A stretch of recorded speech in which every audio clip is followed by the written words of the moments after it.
Good afternoon, and thank you for joining us today for ISACA's webcast, Real World Ransomware Attacks. Before we begin, in the spirit of reconciliation, we acknowledge that collectively we work and live on treaty lands. We respect the treaties that were made on these territories. We acknowledge the harms and mistakes of the past, and we dedicate ourselves to move forward in partnership with Indigenous communities in a spirit of reconciliation and collaboration. Our own ISACA-Winnipeg Board Member, Kyle Molotkin, will present today on Real World Ransomware Attacks. As President and Chief Executive Officer of Informanix, his firm was called in to assist with several major ransomware attacks in Winnipeg. Kyle will share insights about attack vectors, response strategies, what actually happens with internal IT staff, and even negotiations with attackers. I know this would be an excellent presentation today and very informative. Please feel free to put your questions in the chat and we will get to as many as possible. Kyle, over to you. Thanks, Val. My name is Kyle Molotkin. I'm the President and CEO for Informanix Technology Group. Been in the IT game for a little while now, focusing mostly on information security and assurance, infrastructure and architecture, governance, PM type work.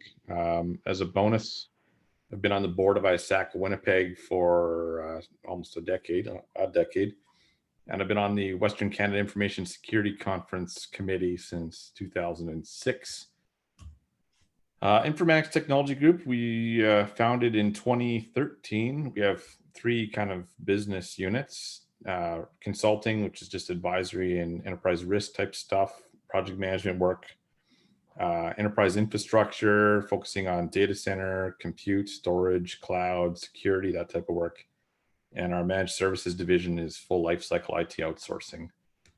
So let's talk about what we are going to get into today. I have three case studies from three Winnipeg-based ransom attacks. Myself personally, I was involved in the first responder actions for all of these, the remediation for all of these, and the investigation that went at the end. I've altered some of the non-material facts just to keep the victim identities confidential. So what I hope that people on the webcast will get out of this is we're going to highlight the fundamental architecture failures that were present in all of these cases. Control failures, we'll talk about some of the precursor and early warning indicators, things that you could be watching for. We'll dive into a little bit of the HR and operational aspects and hopefully give you some key points that you can use to look at your own environment through a different lens. So I think it was, actually didn't have this slide originally, and I decided to put it in just in case somebody doesn't know what ransomware is. I think it is worth recapping. So really the availability of untraceable crypto, Bitcoin, Ethereum, there's tons, is given the ability for people to actually take payments. So traditionally, if you were going to do something like this and exploit somebody and you had to like wire the money through a traditional wire transfer, you could trace who's getting that money and really kind of falls down. So because you have untraceable currency, ransomware is a huge industry. At the core of it, it's really just malicious software that runs and encrypts files, just the same way you might encrypt a file if you wanted to securely email it to somebody over the internet. The big difference being is the attacker is the one that has the decrypt key, and then they want a ransom payment in order to give you that key. As recently as 3 or 4 years ago, the actual ask for ransom payments were quite insignificant. $500, $1,000, and a lot of companies found it was easier to just pay the ransom and be done with it, and then to actually go through the recovery effort. However, insurance coverage has become widely available for exploitation risk and has caused the payment demands to explode. We're seeing a lot of ransom asks now well into the 7 and 8 figures. So the insurance company trying to actually cover those $1,000 payments has actually made the problem worse, in my opinion. The ransomware software itself has also gotten a lot more complicated and advanced. And there's a whole new market of what I call compromise as a service vendors that are out there that is breaking into networks and not actually doing anything with them other than selling access to those networks for the more lazy ransomware attacker. Just buy something and you're good to go. So that's ransomware. Let's talk about, we'll dive into some scenarios. Scenario number one is a 2,000 user manufacturing company with 25 locations. There's 500 virtual machine workloads in 9 data centers. Pre-attack architecture, the wide area network, the WAN, was entirely unrestricted. Once you were past a firewall at any one of the locations, you can move freely between locations. They were using legacy signature-based antivirus. They had no security operations center, and there was a significant use of Samba version 1 and Server 2003, both of which are extremely legacy. They did have air-gapped backups, which is, as you'll hear, a recurring theme from me today about air-gapped backups. Precursor events. So there's the event day, and then I call precursor events anything that's pre-event day. So in this case, there was 10 days of precursor activity. There was 2 locations that had some ransomware on it, and it was stopped. Computers were wiped. It was a garden variety ransom payload, so really just off the shelf, nothing too special. It was easily detected. Machines were wiped. And then a few days later, ransomware returned to these 2 locations. Same cleanup process. Life went on. This should have been the early warning indicator that perhaps why did it come back the second time? There's obviously some persistent threats going on. Nevertheless, we got into actual event day. Boom, 70 terabytes of data were encrypted. A complete outage. The entire business was shut down and at a total standstill. There was a ransom note demanding 10 million Canadian dollars worth of Bitcoin at the time. Those same Bitcoins are worth a lot more now if you're a Bitcoin trader. So that's when we got involved. First order of business, as the call came in, encryption activity was still happening. And the only reason it was only 70 terabytes is because literally told people to run into every server room and wiring closet and pull the power. Don't do any graceful shutdowns, nothing. Yank the power cord out of the back and we'll deal with it after. We had to investigate each host and each VM one at a time in isolation. This is a pretty laborious process. Boot it up offline, see if it's infected, build a list of what's infected. We established and confirmed a cleanup process. We confirmed a backup integrity. In a parallel stream, the legal department of the customer was engaging with the attacker to pursue a payment possibility, just as a backup in case our actual backups didn't work. We established a command team, and there was about 100+ people actually involved with the recovery effort. We implemented a cleanup process, or we would just blow a machine away. And I can tell you that you have no idea how many endpoints 2,000 is until you have to touch each single one by hand with a USB key one at a time. Thankfully, we had a large number of, an army of people walking around with USB keys deploying security software. And then we began the long process of restoring for backup. In this particular scenario, the restores of the workloads took over 120 days, because while the backup environment was properly air-gapped and was actually pretty decently designed, it never actually took into consideration the need to restore everything at once. If you needed to restore a single file or a single VM, it worked well. Restoring your entire environment from backup was a very, very long job. So what actually happened here? A program called Emotet, also sent out by the same group called Emotet, was installed with an email downloader. So more than likely, and we don't have the evidence of this because it was, the mail server was destroyed, but There's some indication that it was a user that clicked on a phishing email, ran some macro-enabled script. Emotet is actually a compromise as a service vendor, and they sell access to compromised networks in the black market. So in this particular case, Emotet came in one of the facilities, and it started leveraging the open WAN architecture and taking advantage of Eternal Blue, which was on a bunch of unpatched Windows 7 machines. And they just started collecting hosts, and they started reporting that host count to the black market. So this is, in our opinion, what explained the amateur ransom attacks. So somebody bought early access. Oh, this looks like a 14-person company. So it's just some guy sitting in his basement who say, I'll take an attempt at this. That was stopped. Again, round 2 with the amateur our attack in the precursor period, same thing as it threw. Once Emotet got to a sizable amount, a group called RIAC bought access, and these guys are the big boys. So they said, move out of the way, rookies, we got it from here.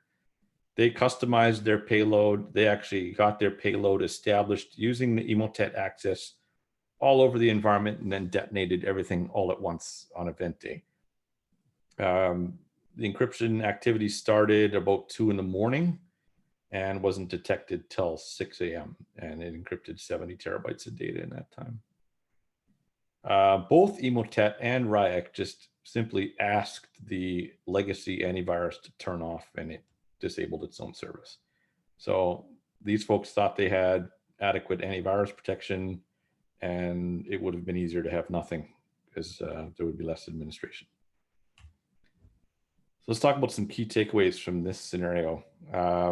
Internal staff politics reached a boiling point at one point. There was almost a fist fight as different groups are arguing with one another during the recovery, and there's conflicting opinions, and some people harbor some bad blood and blame others for things. It was very, very interesting to see. There were significant communications issues. So these folks had an on-premise email infrastructure, and internal communications were pretty much disabled. Nobody knew anyone's phone numbers because they're used to looking them up in email signatures. So we had to just get people to tell us their cell phone numbers, and we had a big whiteboard in the command room. People were using their personal addresses, or we spun up Gmail addresses for those who didn't have personal addresses. And then really from a project management standpoint, everything that you'd use to collaborate on, we had a big couple spreadsheets of status of different servers and machines and things, all that type of stuff that you would normally put on a file server or other collaboration space doesn't exist. So you got to think outside the box on how you're actually going to coordinate a recovery effort when your entire infrastructure is offline.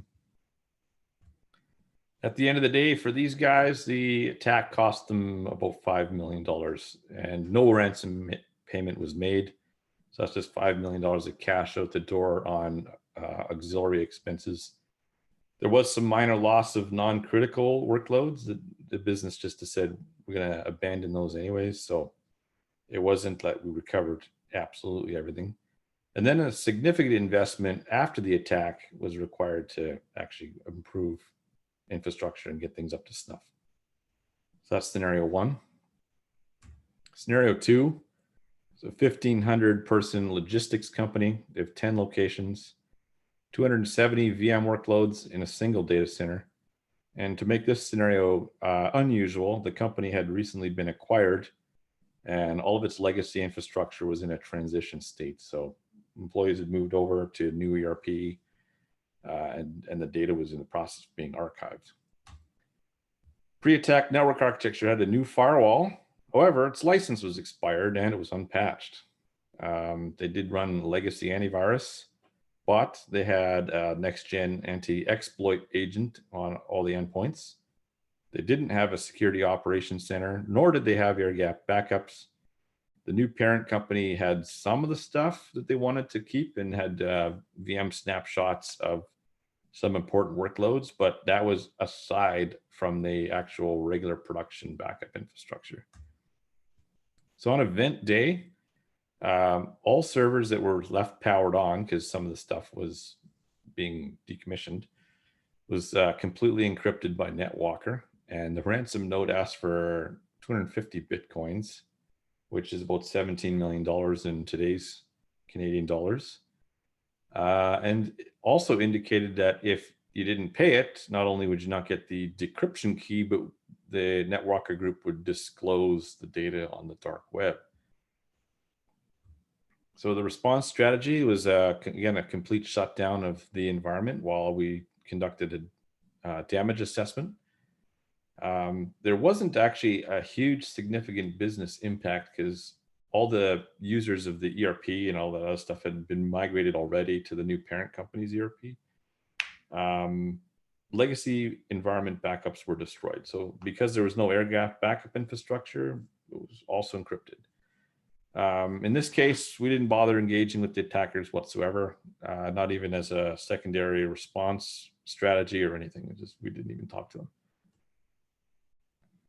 them. We needed to assess what archival backups the parent company had actually already taken, and the decision was made to deploy those into a new isolated environment so that they could continue doing their data discovery and other work that they needed to do as part of the merger.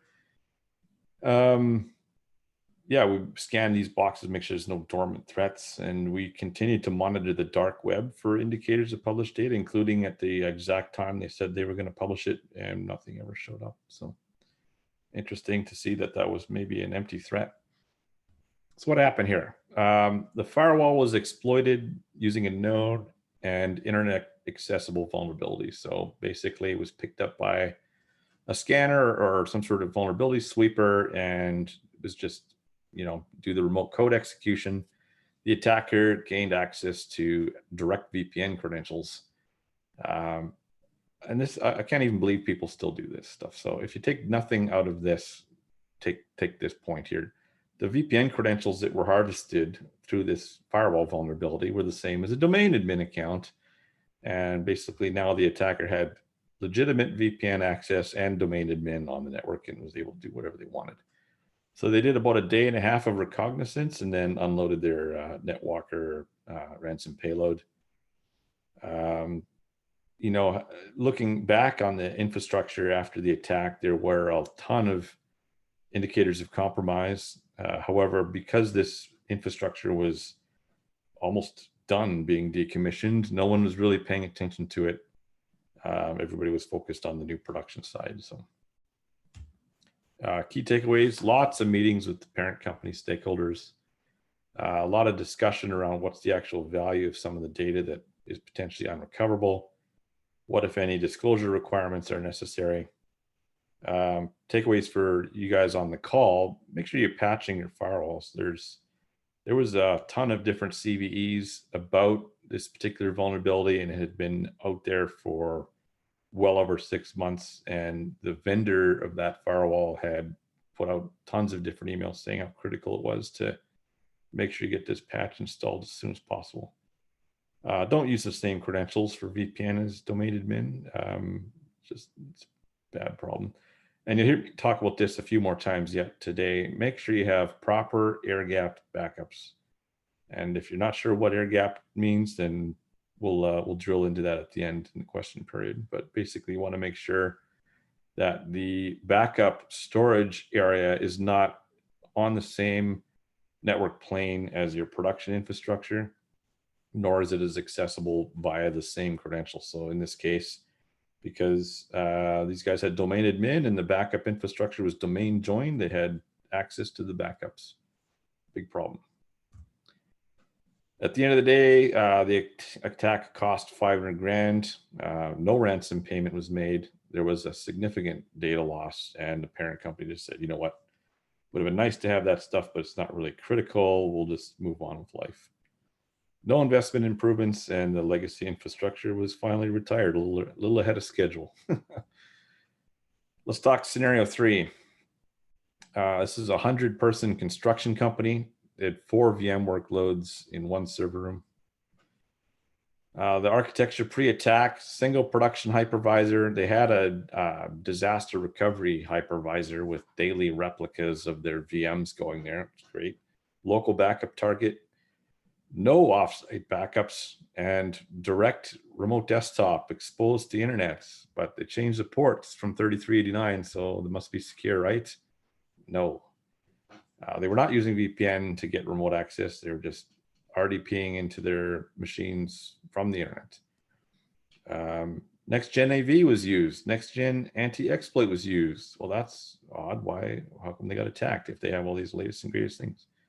No security operations center.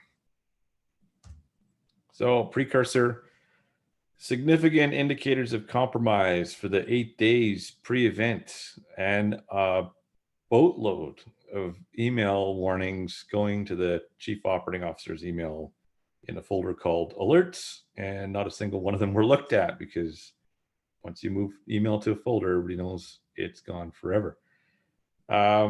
Going through all those emails, there were, all kinds of red flags that people were trying to chisel away at shutting off the next gen AV and related controls. And because they had unfettered access through RDP for 8 days, they were eventually able to shut off and disable the tamper protection and basically close down all the security controls on the hosts. Event day, the entire environment's offline. All the data is encrypted, all the replicas are encrypted, all the backups are encrypted, and a ransom note asking for a measly 5 Bitcoins, which at this moment is about $250,000. This was some time ago, so the price, I think at that point, was about 17,000 per coin. So still about 70 or 80 grand. It's not a non-significant amount. The response strategy, basically we assessed the damage and confirmed that indeed the backups are unrecoverable. There was no offsite backups. So we began, the only option was, we could set fire to the environment and rebuild and move on, or we can engage with the attacker and see what we get. So this is where it got interesting. We had to use Tor browser, which is a onion router browser that allows you to connect to their dark web host and actually have a direct chat with the attack group. And not surprisingly or surprisingly, it was a Russian guy who, there was some, lost in translation pieces, a little bit of broken English. So that you got to make sure you're clear, you're talking about the same stuff. Over the course of several hours, we were able to get it down to 0.45 of a Bitcoin, which was about $12,000 in Canadian dollars at that time. So we thought that was the hard part, was negotiating with terrorists. However, the actual hard part was getting them their money.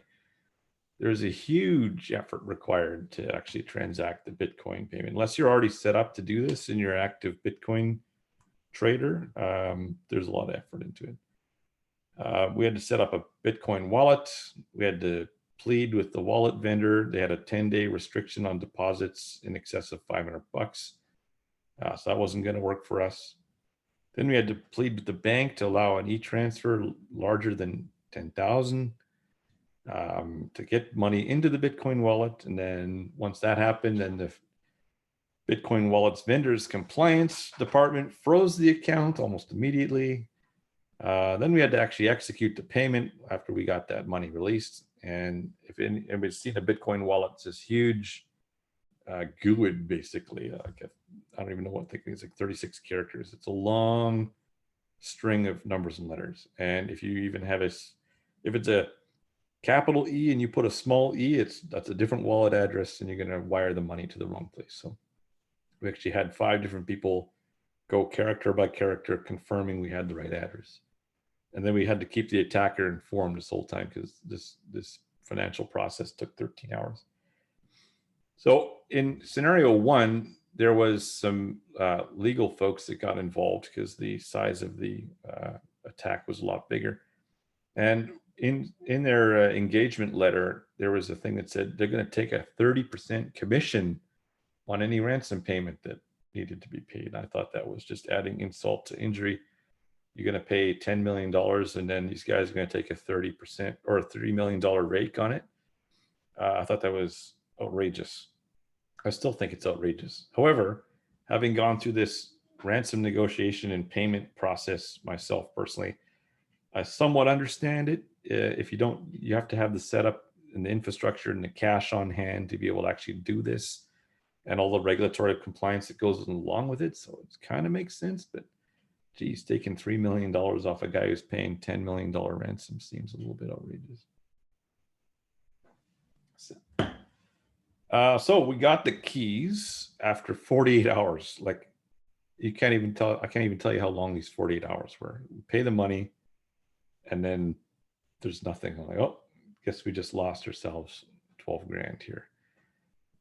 Finally, they came back and said, here's your exe you can download, and it's a command line program, and the instructions are very, very minimal. So there's some interpolation you got to do. So the tool decrypts a few files and fails on the rest. We're like, oh, great, the tool's useless. Fantastic. Try it on some lab gear, same result. However, we do a closer inspection and it actually did decrypt everything, but it's new encrypted files and yet a new ransom note. So there's double encryption. And what double encryption is, somebody gets attacked, their stuff gets encrypted, and then someone else comes along almost immediately after and then re-encrypts stuff again. So we paid to get the keys and it decrypted things, but what was left was other decrypted files. So unbelievably, it was the same group that basically attacked these guys twice. And they actually agreed to build a new decrypt tool using the new ransom note hashes and sample files from the first encryption. But we had to wait another 36 hours of them saying, yeah, we'll get back to you with the tool. My guess was they're hot on the trail of destroying someone else's business. So they already had our money. We can wait. This was cool. We finally got the tool. We ran it, and it was like magic. You know, everything starts reappearing. VMDKs are unlocked, and we just basically remounted the VMs and started a scrubbing process and isolation and making sure everything was good to go. All in, the company was offline for a week while this occurred. Key takeaways here: it was a significant stressor for the owner of this business, as you might imagine. Pro tip: screaming at your banker, not an effective way to get what you want. Really tough to ask for things when they hang up on you. So it's very interesting, heated conversations to get to sit in on. Speakerphone for the win. Exchange Online was an absolute lifesaver, as these guys were still able to communicate with their customers, and some of their project stuff was in email. So really they could somewhat hobble along, and that actually kind of limited the exposure or the costs. Never expose RDP to the internet for any reason at any time for anybody. There's just, you know, RDP stands for Remote Desktop Protocol, but nowadays it stands for Ransomware Delivery Protocol. So if you have RDP open to the internet, you should not listen to the rest of this presentation, hang up immediately and go and turn it off. You're just asking for it.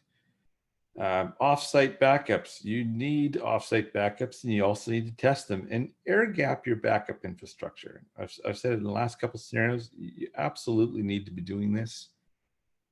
If they had this, then okay, you had RDP open, that's bad. Okay, your backups are encrypted, that's horrible. But if you had a proper air gapped offsite infrastructure, okay, we recover from backup and you move on. Also, pro tip here, keep your, if you do end up doing attacker negotiations, keep that Tor window open. It's this attack specific link that you need. So if you accidentally close it and you already started some of the recovery, it's impossible to get back in touch with the attacker under the session ID that you've already paid them for. So even if you were to stumble across their chat window, it would be a new session ID for them and they'd think that you're somebody else. Just keep that Tor window open until things are 100% said and done. At the end of the day here, for these guys, the cost of the attack was about 150 grand. That did include the $12,000 ransom payment. But because they were able to kind of keep on with some of their work, their actual costs weren't as severe as some of the other people. There was an investment required as well to continue improving the infrastructure. So some overall themes. A security operations center is an absolute must. In every single one of these examples, it was because nobody was watching and nobody was paying attention to alerts. Almost all of these could have been avoided if somebody had been actioning an alert the second the problem started. Now, even for smaller businesses, you can get a security operations center. There's tons of managed threat response services that are on the market where you have 24/7 security operations staff watching your log aggregation devices, watching traffic on the network, can actually stop things if things start going in the wrong direction. They can limit the damage and alert you at 2 in the morning if something's going on. Next gen anti-exploit is an absolute must. The traditional antivirus just simply doesn't work. I like to use an analogy of to explain this as having an electronics store, and a traditional antivirus agent is basically like having a security guard at the door for that electronics store with a book of mug shots of known criminals who rob electronics stores. And as people come in and out of the store, they look at the book, look at the guy's face. Yeah, no, you're good to go. Anti-exploit uses behavioral-based AI to look for malicious behavior. So it doesn't matter whether the guy's in the book of mugshots or not. Backing up a pickup truck and loading it full of big screens is malicious behavior. I'm going to stop that action based on that action alone, mugshot notwithstanding. So that's absolutely critical. And again, I'll say it one more time, proper air gap backups. If your backup infrastructure is domain joined, it should be domain joined. It should be on a separate network plane. So if you don't have isolation architecture in your environment, now's the time to do it. I shouldn't be able to route traffic directly from your production data network to your backup infrastructure. You should use administrative network and a backup network to connect into your hypervisors through the back end and pull backups that way. Make sure then also your offsites aren't traversable through a VPN, and basically just look at ways that once you're on that production network, can I easily get over to your backup plane and start encrypting your backups? So that is the long and the short of this. We got some time left here for some questions. See who's answered. John asks, was the RCMP involved? In a few cases, yes, RCMP was involved. In scenario 1, they were involved. And in scenario 3, the Winnipeg Police Commercial Crimes Unit was involved. And those guys were fairly useless, to be frank. They're like, what is ransomware? And they kind of just got in the way a little bit. And they're like, well, why would they choose this company to attack? I'm like, it's just luck of the draw, really. And so I offered to do this same presentation to the police, and they haven't called me. Did the company perform an analysis on costs, lost business? Yes. So those figures were rounded numbers based on the results of that. And to the extent that I'm aware of those results, that's where the cost of the attack came from.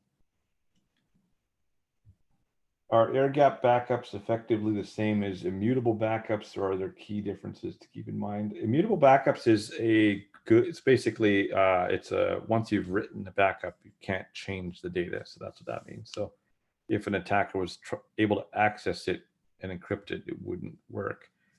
It's a good thing to do. I would argue that you should go that step further and make sure that nobody from the production data network has access to your backup infrastructure at all. How do you know if your RDP is open to the internet?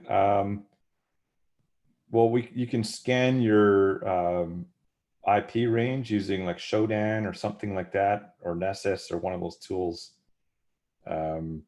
Shoot me an email and I can send you some more details on how you would want to do that. Or if you just are going to remote desktop client and typing in remoteoffice.clientname.com and click connect, and then that's RDP, and it's not on a VPN.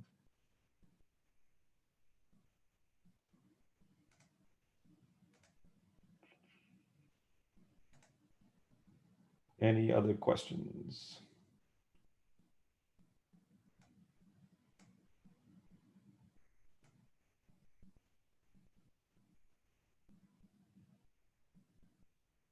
John asks, what time was Informanix called in?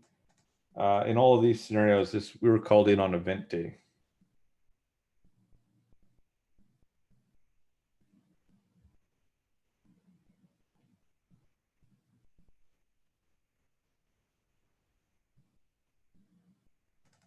Were these companies performing routine vulnerability scans? No. No, they were not.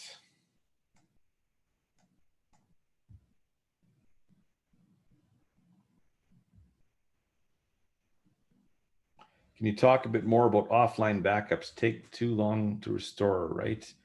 Yeah, so that's a great question, because getting backups offsite to tape, great. They are air gapped by their very nature. If they're sitting in a drawer or a vault, they can't be touched.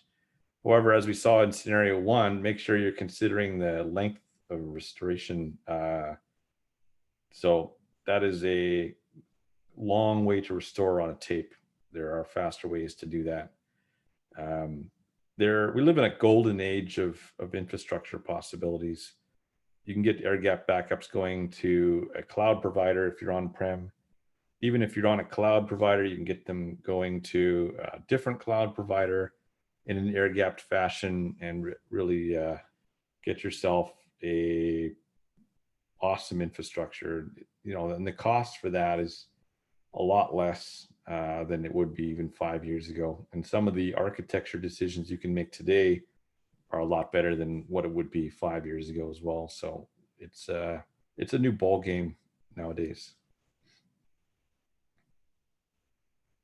How common is no SOC? Almost no one has a SOC. The large companies have it. In the small business arena,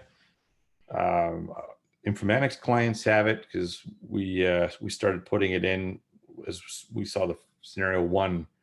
We made the decision to put in a managed threat response service for all of our customers that are under full management. But it's still a fairly new offering.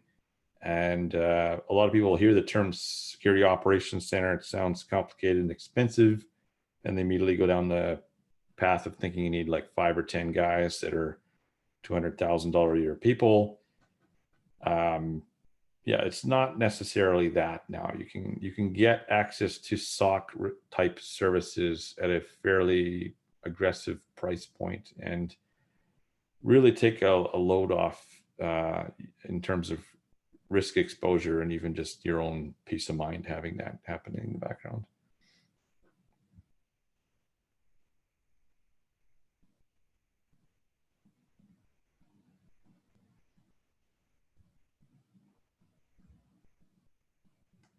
Examples of next gen endpoint protection. There's Carbon Black, Sentinel-1, and Sophos Intercept X are what I would consider to be the big three. Other vendors are playing catch up, and over the last 12 to 18 months, there's been pretty significant shift in the security vendor landscape. Everybody is getting into this game. So if you're not there yet with your current vendor, there's a good chance that you could be in the near future. And most of these are double agents. And what I mean by that is they'll run the traditional antivirus client and the next gen client at the same time. There's still value in having the traditional AV agent. Some of them are integrated. So one product does traditional AV and anti-exploit. Some of them are anti-exploit overlays on top of a traditional AV, and you can actually have 2 different vendors doing that. Can you speak to the importance of end user training, such as phishing campaign? Good point. I didn't actually mention that at all. If you can reduce this stuff coming in, especially the email attack vector, I think the phishing training is a really good way to expose people to the types of threats that are out there and getting them to think differently about emails. However, in the one environment, there was a lot of business spreadsheets that did require people to enable macros. So that problem was actually made even worse because people were used to opening up documents and enabling macros as a regular course of business.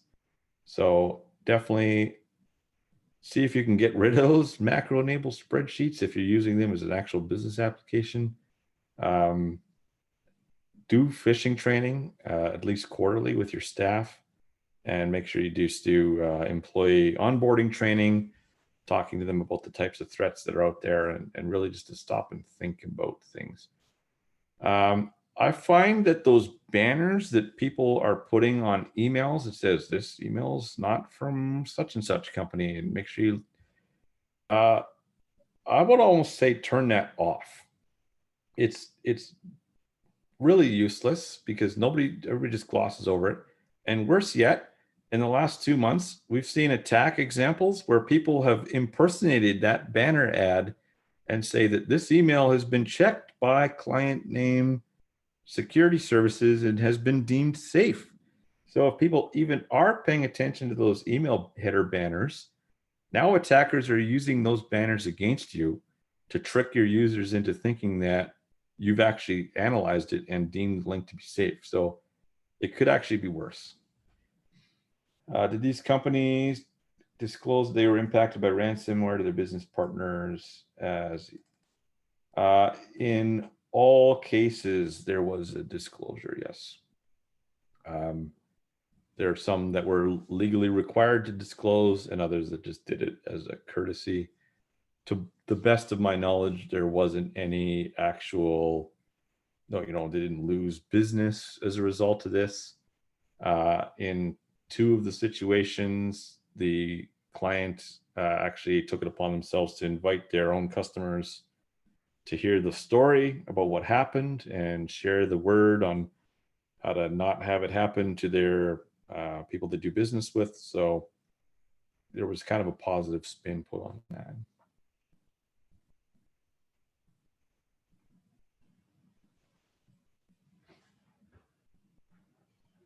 If you have a question, just throw it in the Q&A chat here. I can see them and I'll read them out.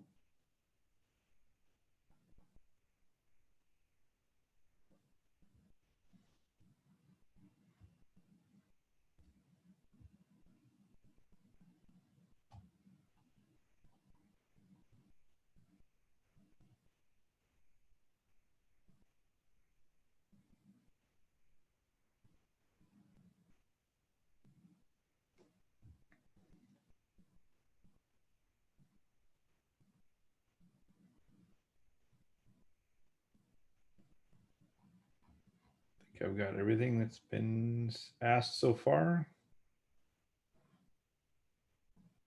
We'll stay on for a few more minutes. For those who don't have questions, thanks a lot for attending. Hopefully you've gotten something out of this. Ideally, we don't have to see you in a disaster. And Val, you got your hand up?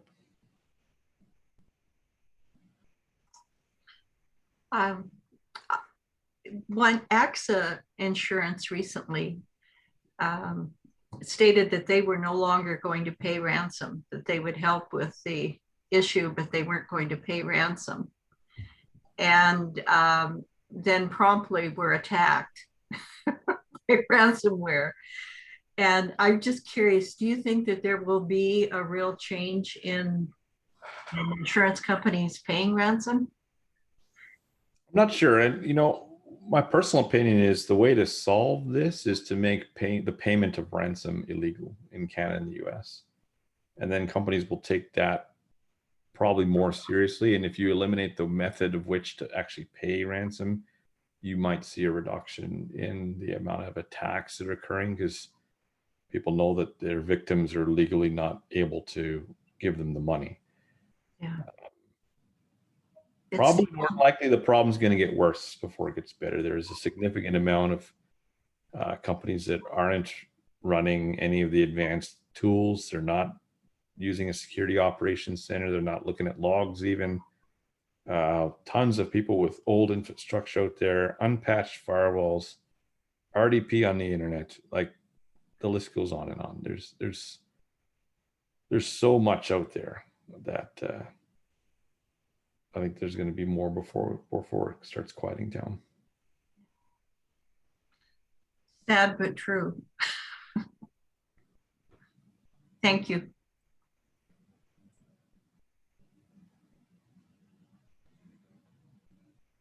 Any other questions?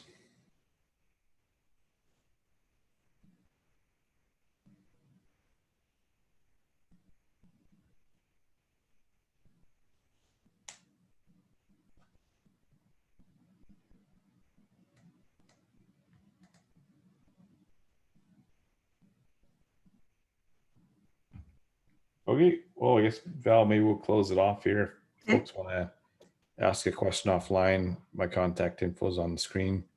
Okay, we'll leave that up there. Have a chat. We'll leave your contact information up there for a few minutes, and thank you everyone for coming.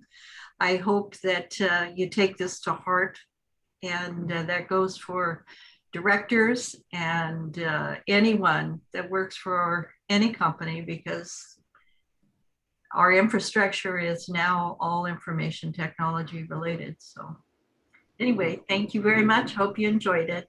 Thank you, Kyle. It was a great presentation and very, very valuable. Thanks. Bye-bye. Yeah.